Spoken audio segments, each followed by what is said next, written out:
हजरत उमर फारूक जब अमीरुल मोमिनीन बनाए गए और मिंबर पे खड़े होकर खुतबा देने लगे, जैसे उन्होंने अल्हम्दुलिल्लाह कहा, एक नौजवान मजमे में खड़ा हो गया, कहने लगा उमर खुतबा नहीं देने दूंगा। कहा क्यों? पहले ये बताओ, आज नया कुर्ता पहन कर आए हो, ये नई कमीज पहन के आए हो, ये नई कमीज तुम्हें कहां से मिली है?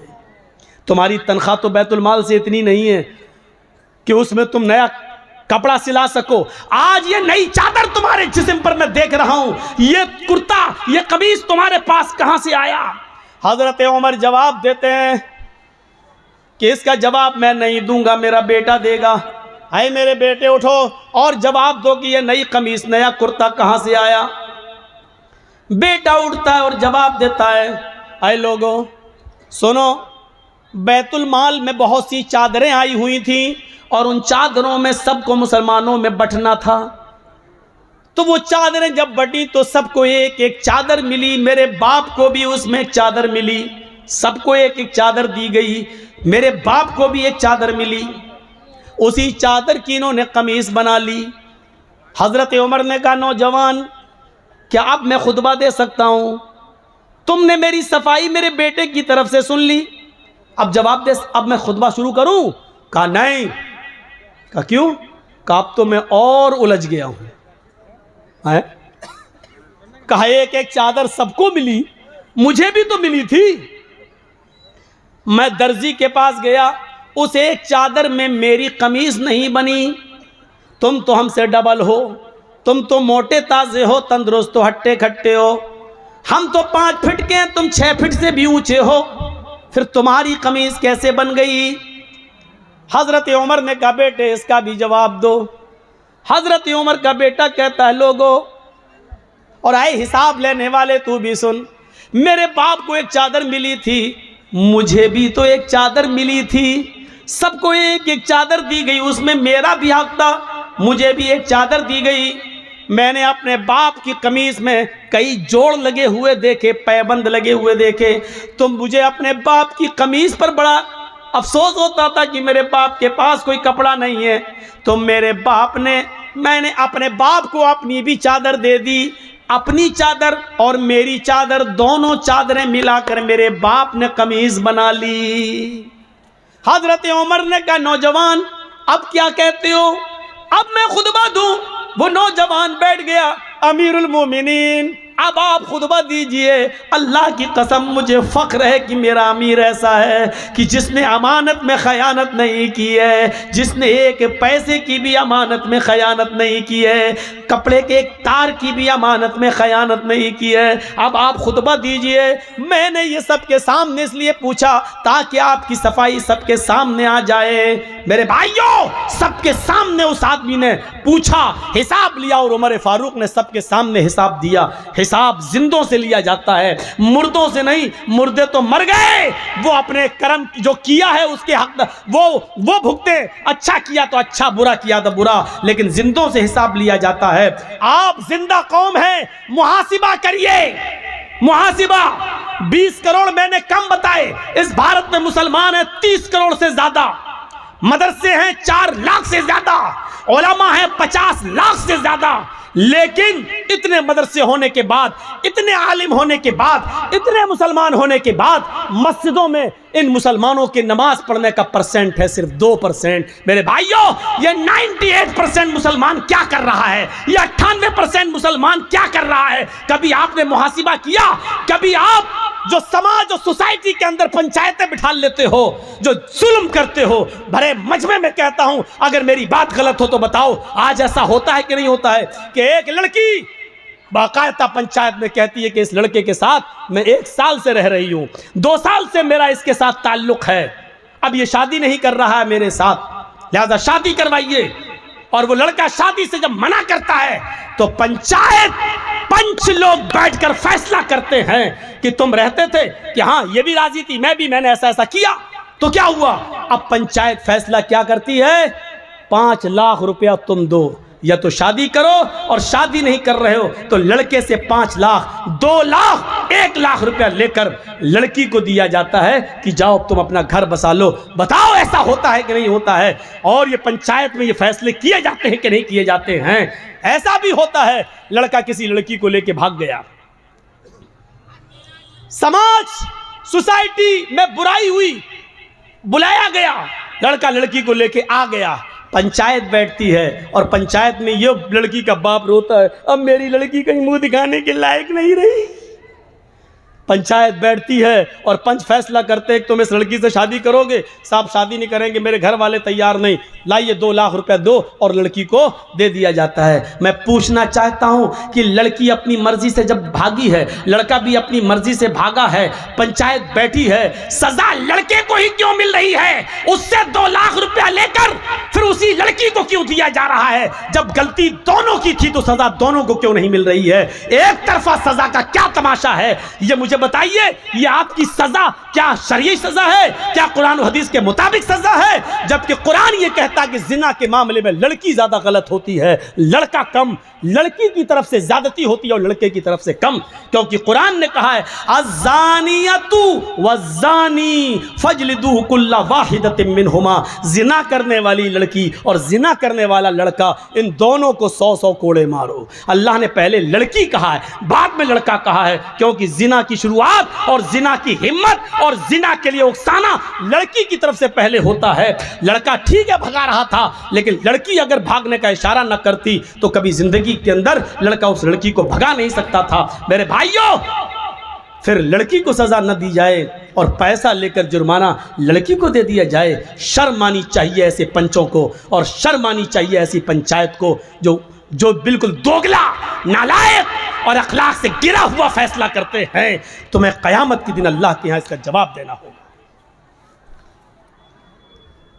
भाग रही लड़की, साहब मुंह काला हो गया है, क्यों भागी?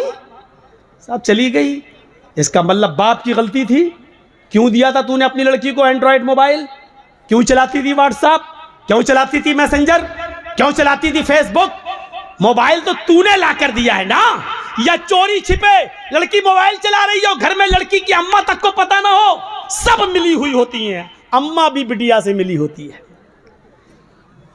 इस मौके पर वो सीरियल याद आता है, बेटी भी कभी माँ भी कभी बेटी थी। हम सास भी कभी बहू नहीं कहेंगे। आज बेटी जो कर रही है, माँ जानती है कि बेटी क्या कर रही है, क्यों? माँ भी कभी किसी की बेटी थी। सर्दियों के लिए तो लड़कियां दुआ मांगती, अल्लाह जल्दी सर्दियां आए। क्यों मालूम है क्यों? क्योंकि गर्मियों में मोबाइल नहीं चला पाती हैं, सर्दियों में कंबल डाला, अंदर अंदर चल रहे हैं, अंदर सर्दियों की दुआएं मांगी जाती हैं। ऐसी लड़कियां भागेंगी नहीं तो और क्या होगा? अभी तुम सोच रहे हो कि मौलाना क्या करें? अभी कुछ दिन देखिए, अभी अगर अब फिर ये बदलती है 2024 में, अगर यही रवैया रहा तो अभी आप देखिए, अभी तो मुस्लिम लड़कियों का मुस्लिमों के साथ मामला है, अभी आप देखिएगा। अभी तो सिर्फ एक आदमी बदला है, उधर जाकर धर्म चेंज किया है। अभी तो आप और हमारी बेटियां जाएंगी और धर्म चेंज करेंगी, दूल्हा बदलेंगी। कोर्टों में एप्लीकेशनें पड़ी हुई हैं कि मैं फलां लड़के से शादी करना चाहती हूं, मुझे डर है कि मेरा बाप रोड़ा अटकाएगा, मेरा बाप रोड़ा अटकाएगा। 3 लाख मुस्लिम लड़कियों की एप्लीकेशनें आज कोर्ट के अंदर पेंडिंग में हैं कि मेरे लिए शादी का सरकारी बंदोबस्त किया जाए। 3 लाख मुस्लिम लड़कियां गैर मुस्लिमों के साथ निकाह करने के लिए तैयार हैं। सुनना पड़ेगा तुम्हें ये सब कुछ, तुम्हें क्या, तुम्हारे बाप को भी सुनना पड़ेगा। दे दो मोबाइल हाथ में। कॉलेज और यूनिवर्सिटियों का मामला यह है कि मुस्लिम लड़कियों के लिए स्कीमें निकाली जाएंगी। इतनी लड़कियां मुसलमान, और क्या कहा जाएगा? मुस्लिम लड़कियां पढ़ने में बहुत पीछे हैं, लिहाजा मुस्लिम लड़कियों के लिए फला कॉलेज में इतनी सीटें खाली हैं, फला डिपार्टमेंट में इतनी सीटें खाली हैं। लड़कों को नौकरी नहीं दी जाएगी, लड़कों को MBBS में जगह नहीं मिलेगी, लड़कों के लिए वैकेंसी नहीं निकलेगी, लड़कियों के लिए निकलेगी। और वहां प्लानिंग है, प्लानिंग। और प्लानिंग कहां से हो रही है मैं नाम नहीं लूंगा, क्योंकि इन यूट्यूबर वालों ने हमें नाम लेने के लायक नहीं छोड़ा है। नहीं छोड़ा है। इन कमीनों ने मुझे कहीं का नहीं छोड़ा है। मना करने के बावजूद आज फिर दिया है, आज फिर दिया है इन्होंने। आज तो हद ही कर दी। आज तो वो खतने के लिए वो हिस्सा भी बना के डाल दिया है। क़यामत के दिन मैं तुम्हारा गरीबान पकड़ूंगा। अल्लाह की कसम, मैं इस स्टेज से कह रहा हूं कि मैं तुम्हें माफ़ नहीं करूंगा। जिसने भी ये हरकत की है मैं माफ़ नहीं करूंगा तुम्हें, क्योंकि मेरे मना करने के बावजूद भी तुमने ये हरकत की है। मैं माफ़ नहीं करूंगा। और कर लो 15 दिन और 20 दिन, उसके बाद तुम्हारा पत्ता बिल्कुल साफ। क्योंकि हमने अब शर्त लगाना शुरू कर दी कि जहाँ चैनल वाले आएंगे वहाँ मैं नहीं आऊँगा। साफ तौर पर शर्त लगा दी। और 13 फरवरी को प्रोग्राम है मेरा, इसी जगह है ना, भाटोल में। मैं उसके लिए आज ही कह के जा रहा हूँ, अगर एक भी यूट्यूबर वाला आया तो मेरे बात फिर सुन लीजिए, मैं एक भी नहीं आऊँ, मैं नहीं आऊँगा। मैं आज ही मना कर दे रहा हूँ कि एक भी चैनल नहीं आना चाहिए, एक भी चैनल। इसकी शुरुआत मैं इस जलसे से कर रहा हूँ। तुम यहां मस्त हो, यूपी में मेरे ऊपर पाबंदी लग गई है। तुम्हारी हरकतों की वजह से मैं तकरीर नहीं कर सकता हूं। वहां पर मेरे घर नोटिस पहुंच गया है। ये तुम्हारे हरकत से नहीं, तुम्हारे हरामी पने से मैं गाली दे रहा हूं तुम्हें। तुम्हारे हरामी पने से, इससे बड़ी गाली दे रहा हूं तुम्हारे सुअर पने से। मैं इस लायक हो गया हूं। 13 फरवरी को सुन लें आप लोग सब। मैं यहां से कह के जा रहा हूं कि एक भी नहीं आना चाहिए। और मैं पहले ही पता लगा लूंगा जहां भी रहूंगा कि वीडियो बन रही कि नहीं। अगर जहां भी मैं रहूंगा किसी भी होटल में, सुन लूंगा ये आए हैं, मैं वहीं से अपना बोरिया बिस्तर बांध के चला जाऊंगा। मैं नहीं आऊंगा। मैं आज कह दे रहा हूं, बिल्कुल साफ कह दे रहा हूं। और कल जहां जलसा होगा उधर भी बोलूंगा, परसों हर जगह पे मैं ये बोलूंगा। अब तक जहां इश्तिहार छप गए वहां तक तो चल रहा है मामला, लेकिन आगे अब ये मामला नहीं चलने दूंगा मैं। इन लोगों ने मना करने के बावजूद भी मेरी बात नहीं मानी है। तुम्हारे पास बैलेंस आना चाहिए बस, दूसरा जेल की सलाखों में चला जाए। तुम्हारे बाप का क्या जा रहा है, तुम्हारी माँ का क्या जा रहा है। जो कुछ बिगड़ रहा मेरा बिगड़ रहा है। रो रही मेरी बाप, हार्ट अटैक का बीमार है मेरा बाप। तुम्हारे बाप का और तुम्हारी माँ का क्या जा रहा है। तुम्हें तो बैंक बैलेंस मिल रहे हैं। 13 फरवरी को एक भी चैनल वाला हमें नहीं देखना चाहिए। जिसको मैं चाहूँगा उसको मैं बुलाऊँगा, मैं अपने चैनल को बुलाऊँगा। मैं जो चाहूँगा अपनी मर्जी से कटिंग करके उसमें दूंगा, मैं उसको रखूँगा। ये याद रखिएगा, 13 फरवरी जो यहाँ प्रोग्राम है बिल्कुल नहीं। 12 वाले को मैं फ़ोन कर दूंगा, 10-11 वालों को सबको मैं फ़ोन करके अब मना कर दूंगा। एक भी चैनल वाला अगर दिखाई दिया तो हम नहीं आएंगे। ये देख रहे हो आप कुंछ, ये आप इसको कम मत समझिए। रेजिस होते हैं, किसी दिन अगर फट गया तो पूरे उसमें आग लगेगी। ये रेजिस है। ये बहुत ख़तरनाक चीज़ें हैं जो आप समझ नहीं रहे हैं, जो माइक में लगा देते हैं। और इन बेचारे जलसे वालों को बड़ा रहम आ जाता है, बेचारे चलो कर रहे हैं। ये रहम के लायक नहीं है। ये ट्यूबर रहम के लायक नहीं है। जब इन्होंने मना करने के बावजूद मेरी बात नहीं मानी तो अब रहम के लायक नहीं रह गए। ये अल्लाह ताला रहमान है, रहीम है, बहुत रहमान और रहीम है, लेकिन इसके बावजूद जहन्नम बनाई है। क्योंकि वो जानता है कि हर इंसान पर रहम नहीं किया जा सकता। ये यूट्यूबर उसी लायक है। इससे ज़्यादा भी और क्या बोलें। एक आदमी को किसी ने फ़ोन करके कहा ऐसा क्यों डाल रहा है, तो वो क्या कहता है, सभी डाल रहे हैं तो मैं क्यों पीछे रहूं। वाह साहब, सब मालूम है। एक एक चीज़ मुझ तक पहुंचती है, एक एक चीज़ मैं बराबर नजरें रखे हुए हूँ यूट्यूब पर। वो सब चैनल वाले मेरी नज़रों में हैं जो ऐसा कर रहे हैं। तुम्हारी नज़रों में किसी की इज्जत प्यारी नहीं है। मना करने के बावजूद बताइए, वो खतना तक बना दिया। वो लिंग मशीन, हम मशीन बोल रहे हैं, बजाय वो लिंग बना दे रहा है उसमें और यूट्यूब पर डाल रहा है। औरतें भी हमारी तकरीरें सुनती हैं। तेरे घर में माँ बहन नहीं है बेगैरत, शर्म नहीं आती तुझे है? तू ऐसी चीज उसमें बना के डाल रहा है कि लड़कियां भी हमारी तकरीरें सुनती हैं, वो देख के शर्मा जाएं। लगता है ऐसा काम वही कर सकता है जिसके घर में बहन ना हो, जिसके घर में बेटी ना हो। इतना खतरनाक सुनने के बाद भी अगर तेरा कलेजा ना पसीजे और तेरा दिल मोम ना हो तो शर्म से चुल्लू भर पानी में डूब के मर जाना चाहिए ऐसे यूट्यूबर को। अभी रहने दो, अब इनका इलाज कर दिया मैंने। आज हम ऐसी चीजें बोल ही नहीं रहे हैं, क्या डालेंगे ये। तो मेरे भाइयों, लेकिन जो चीज मैं बोलना चाहता था वो बोल नहीं पा रहा हूं क्योंकि ये लोग बोलने नहीं दे रहे हैं। इसलिए 13 फरवरी को याद रखिएगा, शुरुआत आपकी यहां से होनी चाहिए। मुझे एक भी यूट्यूबर दिखना नहीं चाहिए। तो मेरे भाइयों, मैं बात बहुत आगे की तरफ ले गया और बढ़ गया। तो मैं कह ये रहा था, कहां से बात कट गई थी, किसी को मालूम है मैं क्या कह रहा था? सब सो रहे थे। हाँ, क्या लड़की का मैटर? तू तो छोटा, तुझे कैसे मालूम लड़की का मैटर? देखो इतना सा रखा था लड़की का मैटर। क्या कह रहा था?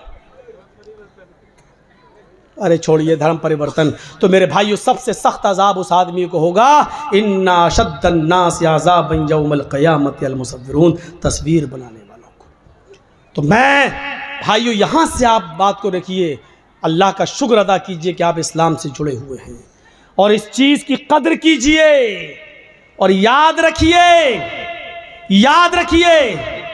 ये किरामन कातिबीन हमारे एक एक हरकत को लिख रहे हैं और नोट कर रहे हैं। हमें और आपको सबको इसका हिसाब किताब देना है अल्लाह रब्बुल आलमीन के यहाँ। रिकॉर्ड हो रहा है, हमारा सब कुछ रिकॉर्ड हो रहा है। और इसके बाद एक चीज़ और बताना चाहता हूँ मैं आपको। मैं कह ये रहा था कि हिसाब कितना किया है। बेटा सही बन रही वीडियो, घबराओ नहीं। तुम्हारे चैनल में आज 80,000 रुपये आएगा इस महीने का। इसको अभी पूछो मैं क्या कह रहा था तो नहीं मालूम है इसको, लेकिन ये देखने आया कि सही बन रही कि नहीं वीडियो। इतना डांटने के बाद भी हरामी पना देखिए आप और सुअर पना देखिए, ये हाल है इनका। सोचिए आप,